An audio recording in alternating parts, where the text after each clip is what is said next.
بسم اللہ الرحمن الرحیم۔ امام مہدی علیہ السلام کے دوسرے وکیل محمد بن عثمان بن سعید 280 ہجری میں اپنے والد کی وفات کے بعد امام زمانہ علیہ السلام کے نائب خاص بنے، اور امام حسن عسکری علیہ السلام نے فرمایا تھا کہ عثمان بن سعید میرا وکیل ہے اور اس کا بیٹا میرے بیٹے یعنی قائم آل محمد علیہ السلام کا وکیل ہے۔ ابو جعفر محمد بن عثمان بن سعید امام زمانہ علیہ السلام کے نواب اربعہ میں سے دوسرے نائب خاص ہیں۔ انہوں نے ابتداء میں امام زمانہ کے وکیل اور اپنے والد عثمان بن سعید کے معاون، اور بعد میں اپنے والد کی موت کے بعد آپ کے دوسرے نائب خاص کے عنوان سے 40 سال تک خدمات انجام دیں۔ محمد بن عثمان اپنے زمانے کے فقہاء میں سے تھے اور علم فقہ میں وہ صاحب تالیف بھی تھے۔ اسی طرح امام مہدی علیہ السلام کے بارے میں ان سے بعض روایات بھی نقل ہوئی ہیں۔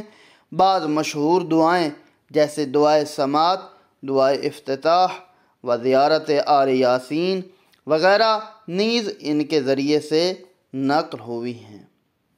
جناب محمد بن عثمان کی دختر نیک اختر ام کلثوم کا بیان ہے کہ میرے والد کئی جلد کتاب تالیف کی تھیں، جس میں امام حسن عسکری علیہ السلام اور اپنے پدر بزرگوار سے حاصل کیے ہوئے علوم اور احکام کو جمع کیا تھا، اور اپنے انتقال کے وقت سارا سامان حسین بن روح تیسرے نائب کے حوالے کر دیا تھا۔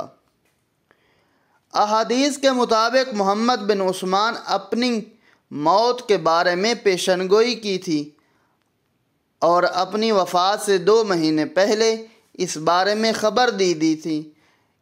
اس حدیث کے راوی نے ان کے ساتھ ہونے والے ملاقات میں ان سے پوچھا کہ کیوں اپنے لیے قبر کھود رکھی ہے؟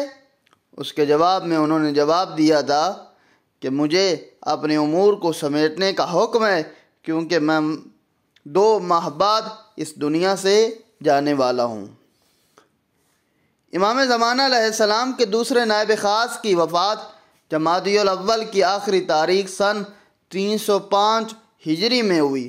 بغداد میں ان کی تشییع ہوئی اور اپنے والد کے مقبرے کے ساتھ انہیں سپرد خاک کیا گیا۔